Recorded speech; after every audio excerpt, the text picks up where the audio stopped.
CTMT classes. In the yesterday's very first class, we have discussed introduction to the subject. Then we have seen objectives and then outcomes of the subject, and also we have discussed about the syllabus. All the 8 chapters.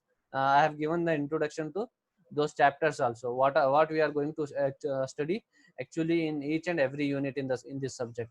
Okay, let us start with the first unit, that is ingredients of cement. In that we are going to study about the cement. So this complete unit is about cement only. Okay, so this is the syllabus of your first unit. Okay, ingredients of concrete, in that cement, hot and dry manufacturing process. Okay, so first we'll see the manufacturing of process. Okay, in the manufacturing process of cement, we have two things: this one, sorry, it is not hot, it is actually wet and dry manufacturing process. That is a typing mistake. Okay, wet and dry manufacturing process, there are two types of manufacturing process of cement. One is wet manufacturing process, another is dry manufacturing process, that we are going to study. Then we will discuss significance of physical properties of cement. Okay, so we have physical properties of cement. Okay, in the properties of cement we have physical properties. In the we will study the significance of those physical properties. Okay, what are those physical properties?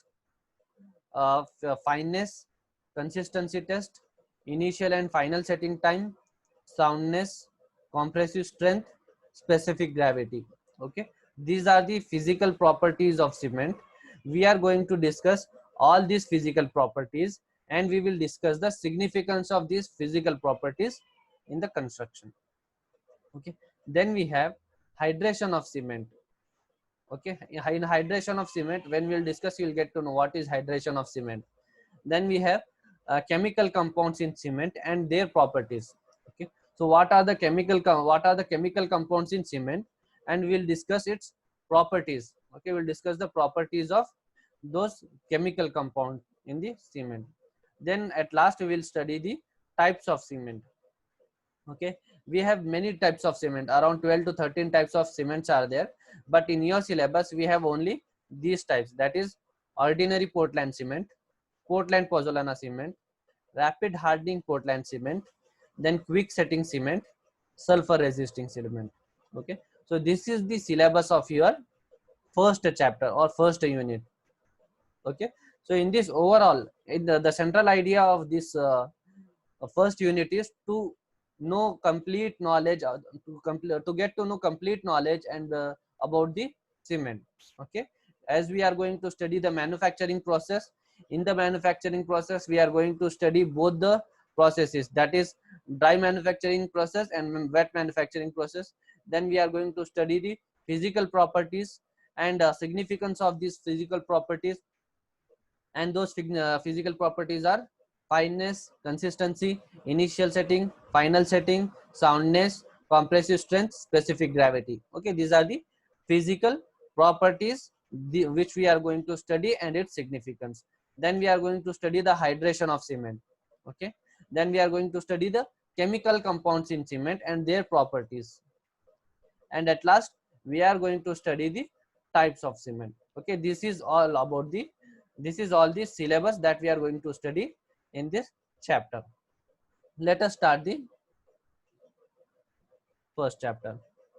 Okay, very first thing, before starting anything we should know what is cement first. Without knowing what is cement, we cannot go directly for the manufacturing process of cement. Okay, first let us see what is cement, then we will go for the manufacturing of cement. Okay, cement is a binding material which is the mixture of calcareous, siliceous, argillaceous, and other substances. Okay, you people have seen the cement, right? You people have seen cement. It is a gray color powder. Okay, and it will come in a 50 kg bag. It comes in a 50 kgs bag. You might have seen in the construction sites. Okay, that is the cement. What is that cement? Cement is a binding material. Okay, it is a binding material. Why it is used? it is used for binding. Okay, it is used as a binding material. What it binds?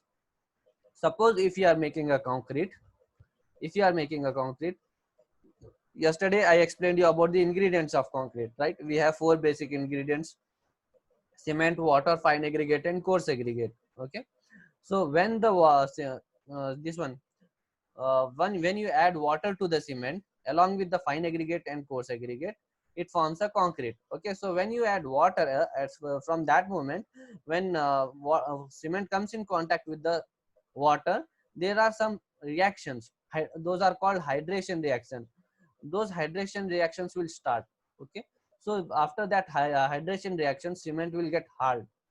Okay, cement will get hard. So when it is getting hard, the whichever the substances or whichever the material which are in contact with the cement, okay, which are in contact with the cement will get binded.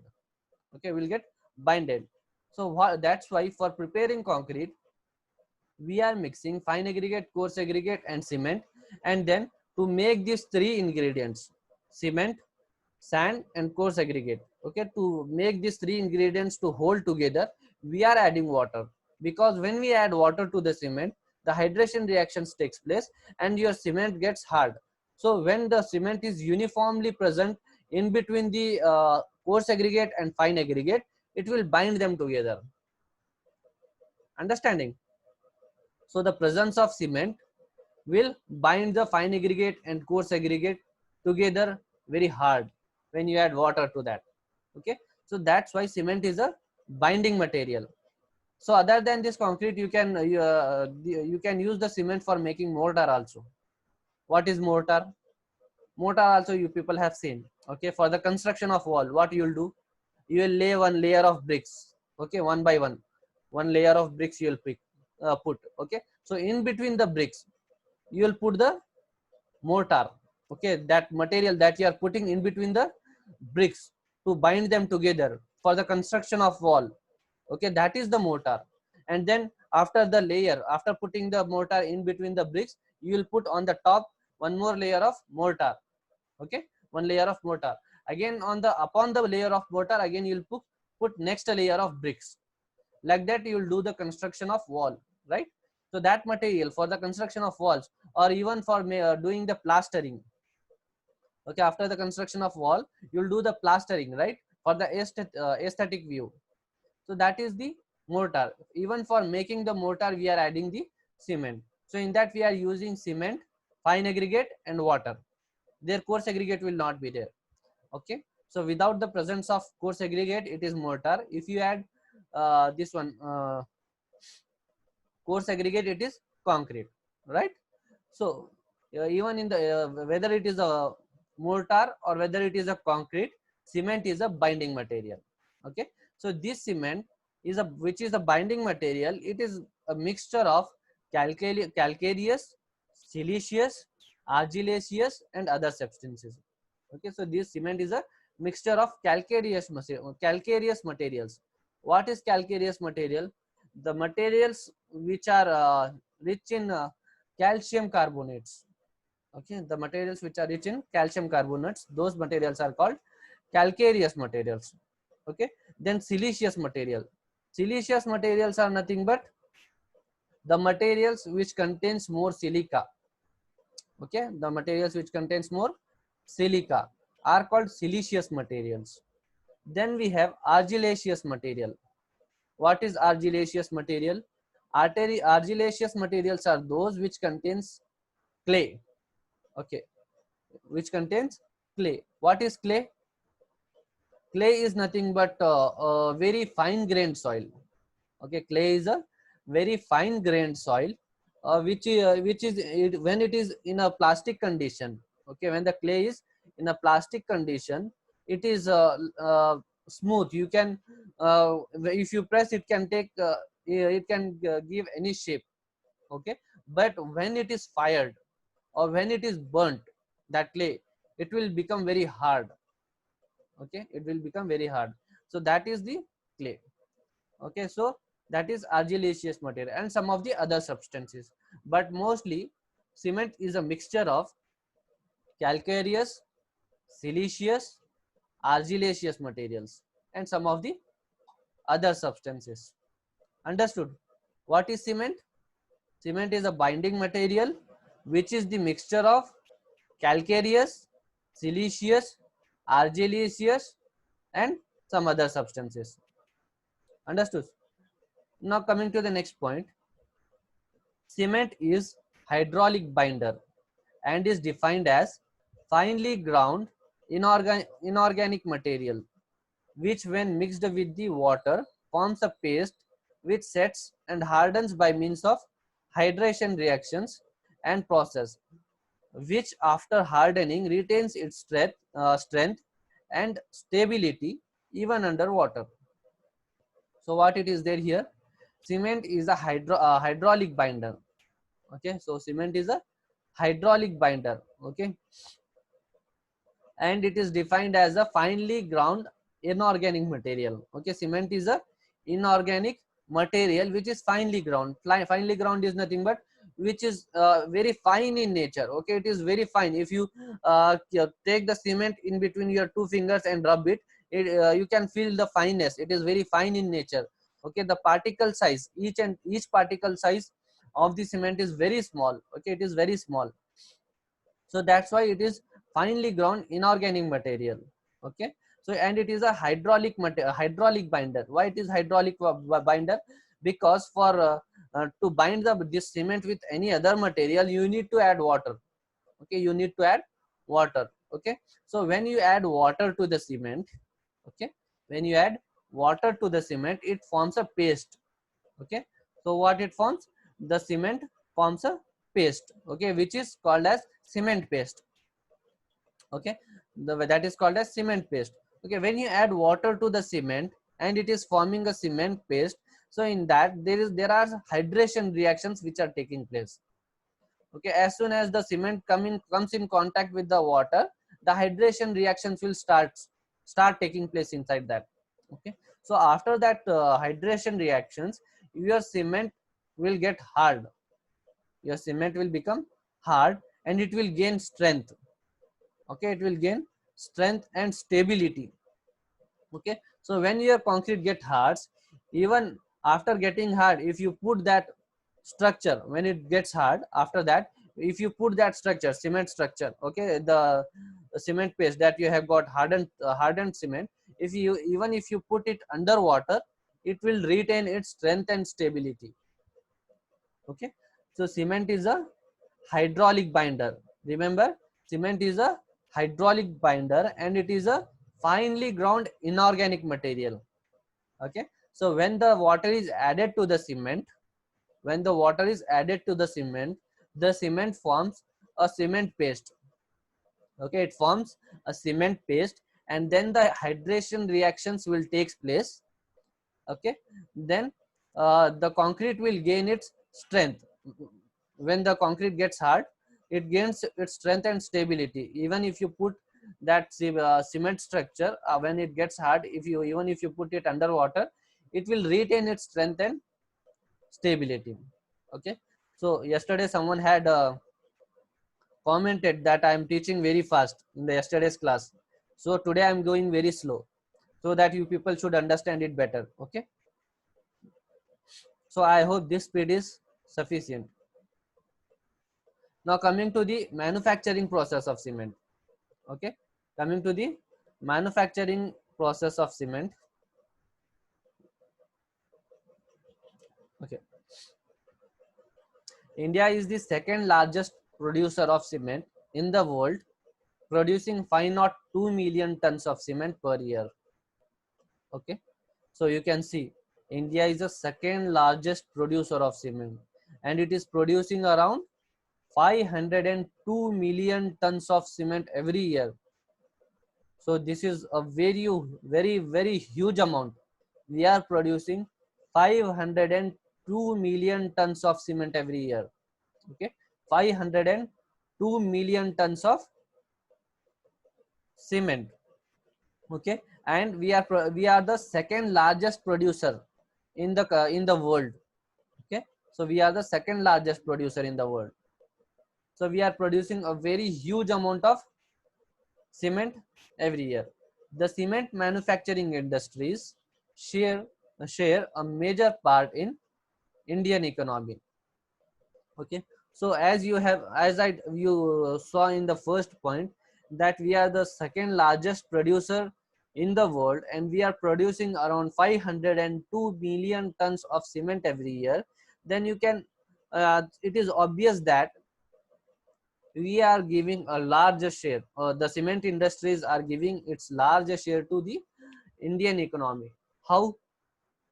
See, when there is any factory, okay, when there is any factory, that factory has to pay the tax to the Indian government. Okay, as the factory is in India, it has to pay the tax to the India, right? So when it is giving its tax, it will contribute to the Indian economy. As there are n number of industries, cement industries, those cement industries will give its taxes to the Indian government, right? So after the production of cement, you will transport that cement to the its destinations, right? From the factories, it will go to the other destinations where it is needed during the transportation. Okay, from the industry to its destination, during the transportation again you have to pay the taxes to the government, right? For those transportation taxes and charges will be there. Again there will be contribution to the Indian economy. Even at the shop, when you are selling, you will pay with the GST, right? So around 18% of GST you have to pay. So again there also you are giving the tax to the government, right?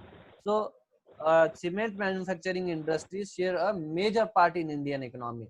Okay, so cement industries are giving a large amount of money to the Indian government. The raw materials required for manufacture of Portland cement are calcareous materials such as limestone or chalk, and argillaceous materials such as shale or clay. Okay, so in the previous slide we have seen the cement is a mixture of calcareous materials, argillaceous material, and siliceous material, right? So these are the raw materials which we need for manufacturing of cement. Okay, so mainly here we have calcareous materials and argillaceous material. In calcareous materials, which contains more calcium carbonate, mostly we have limestone or chalk. Okay, limestone and chalk is a calcareous materials. Okay, limestone or chalk is a calcareous material, and some of the argillaceous materials are shale or clay. Okay, these are the argillaceous materials. So this these are the raw materials that we need mostly. Okay, cement factories are established where these raw materials are available in plenty. Cement factories have come up in many regions in India, eliminating the inconvenience of long distance transportation of raw materials and finished material. Okay, so so here very important thing is where you have to set a cement factory. If you want to set up a cement factory, where you have to set up? You have to set up in such a place that where the availability of raw materials will be very easy. Okay, the availability of raw materials should be easy. Okay, so if you have argillaceous and materials and calcareous material nearby your place, okay, in the nearby place, then in that place you can set up the cement factory. Why? Because the transportation of raw material, okay, uh, uh, from its site to the factory should be easy. Suppose you have set up a factory in a long distance from where the raw materials are present, or the factory where there are no raw materials in the surrounding. Then to bring the raw material from its site to the factory needs a huge amount of transportation. Then so that's why again it will increase the cost of manufacturing. That's why the factories are set up in such a place that where the availability of these raw materials will be in a plenty is nothing but in a huge amount. Okay, where the presence of these raw materials and in a huge amount, in those places you can set up the factory. Okay, So cement factories have come up in many regions in India. Okay, in many regions, many cement industries are there. Okay, so this presence of many factories and setting up the cement factories in the places where you have raw material will eliminate or will avoid the inconvenience of long distance travel. Okay, so it will avoid the long distance travel. If you are set up in a place where you have a raw material, it will avoid the long distance transportation of the raw material. Okay, and then after this completion of manufacturing process, okay, after completion of the manufacturing process, if suppose you have your factory in a place where the need of cement is less, okay, where the need of cement is very less, okay, then to send the cement to the place where the cement requirement is more, you need again heavy transportation. Okay, again long distance transportation you need. So that's why you have to set up a cement industry in such a place where the availability of raw material should be there, and also the requirement of the cement in those places should be more. Then you can avoid the long distance travel of the raw materials as well as finished material. Raw materials are nothing but the materials which you need for the manufacturing process of cement, and finished product is nothing but the finely cement, the finely last produced product, that is the cement, where so that transportation should not be more, because in the surrounding only you should have much more need of the cement. So in those places, if you put up the cement industry, it will be in a more profit. Next, the process of manufacture of cement. Okay, the process of manufacture of cement consists of grinding of raw materials, mixing them intimately in certain proportions depending upon their purity and composition, and burning them in a kiln at a temperature of about 1300 to 1500 degrees Celsius, at which temperature the material sinters and partially fuses to form nodular shaped clinker.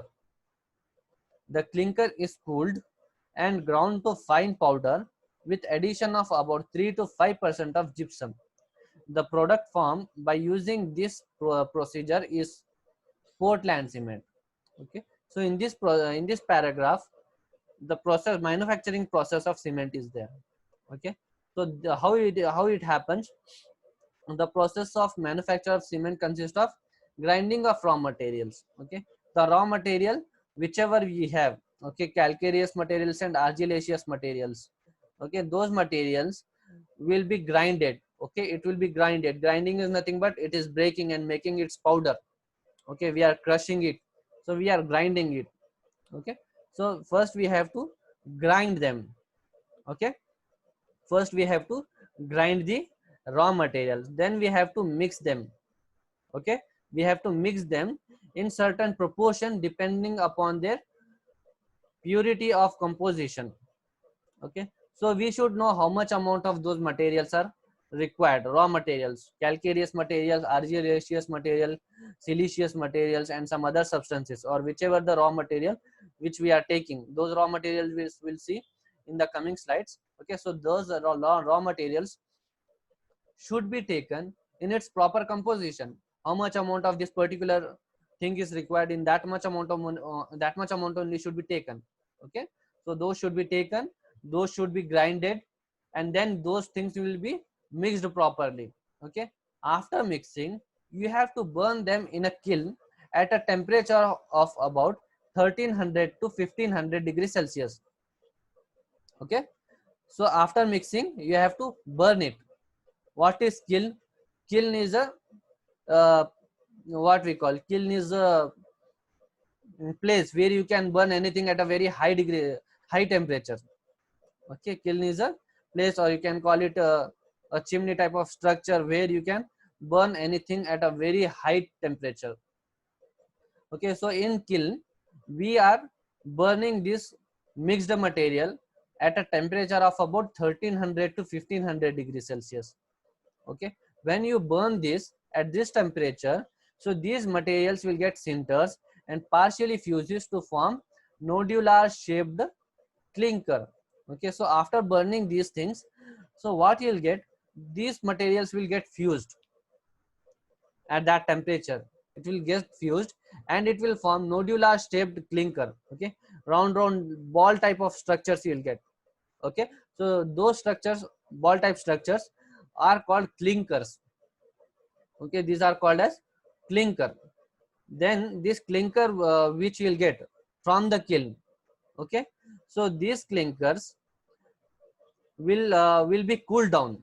Okay, so as we have taken the clinkers from the temperature of 1300 to 1500 degrees Celsius, so these clinkers will be taken and it will be cooled down. After cooling, these balls of clinkers, okay, nodular shaped clinkers, will be powdered. It will be again grinded. Okay, it will be crushed and it will be made powder. Okay, so after making the powder of this clinker, we add around 3 to 5% of gypsum. Okay, we add around 3 to 5% of gypsum. Then after, at the last, after addition of the gypsum, the product that you are getting is your Portland cement. So this is the manufacturing process. Okay, I will just rewind it once again. So this process of manufacturing of cement consists of grinding of raw material. Okay, first is grinding of raw material. We have argillaceous materials, siliceous materials, and calcareous materials, and some other substances we have. So those raw materials will be taken and these materials will be grinded. After grinding of these materials, we are mixing them. Okay, in a proper proportion you have to take. That is very important. Okay, so the materials, the raw materials that you are taking should be taken, whichever material you are taking should be taken in a proper proportion, in how much amount you need, 1 kg, 2 kg, or whichever amount you need. In those proportions you have to take, you have to grind them, then you have to mix them. After mixing, you have to burn it in the kiln at a temperature of about 1300 to 1500 degrees Celsius. Okay, so at this temperature, this material will get fused. Okay, these materials will get fuses and it forms nodular shaped clinkers. Nodular shaped clinkers. Okay, so when these clinkers, you will get it from the kiln, you will take it out and you will cool it. You have to cool it. So as we have taken from the very high temperature, you have to cool it down. So after cooling down, you have to crush it. Okay, again you have to crush it and you have to make its powder.